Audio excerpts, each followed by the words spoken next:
আসসালামু আলাইকুম প্রিয় দর্শক, আজকে আমি আপনাদেরকে ভাইরাল ডিম চাটনি বানিয়ে দেখাবো। প্রথমে আমি 2টি ডিম সিদ্ধ করে নিয়েছি এবং কিছু সালাদ কেটে নিয়েছি, শসা কুচি, পেঁয়াজ কুচি এবং ধনেপাতা কুচি।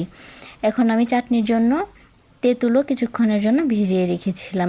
এখন তেঁতুলগুলোকে ভালোভাবে মেখে নিচ্ছি এবং তেঁতুলের আলিগুলো আলাদা করে নিচ্ছি। এখন আমি এতে কিছু বিট লবণ দিয়ে দিচ্ছি পরিমাণ মতো। বিট লবণ দিয়ে ভালোভাবে মেখে নিচ্ছি এবং অল্প একটু ভাজা জিরার গুঁড়ো দিয়ে দিচ্ছি। এই তো এখন আমি 2টা শুকনা মরিচ ভেজে নিয়েছি, এটা আমি গুঁড়ো করে নিব। এখন চাটনিতে এটা দিয়ে দিচ্ছি। মরিচের গুঁড়োটা দিয়ে ভালোভাবে চাটনিটা আবারও একটু মিশিয়ে নিচ্ছি। এখন আমি আগে থেকে কেটে রাখা সালাদগুলোতে ওই চাটনিটা ঢেলে দেব। এখন খুব ভালো মতন চাটনির সাথে সালাদগুলোকে মেখে নিচ্ছি। আশা করি আপনারা ওইভাবে ট্রাই করলে খুব ভালো লাগবে। এখন আমি এতে অল্প একটু সরিষার তেলও দিয়ে দিলাম। প্রিয় দর্শক, আমার ভিডিওগুলো যদি ভালো লাগে অবশ্যই আমার চ্যানেলটিকে সাবস্ক্রাইব করে দিবেন।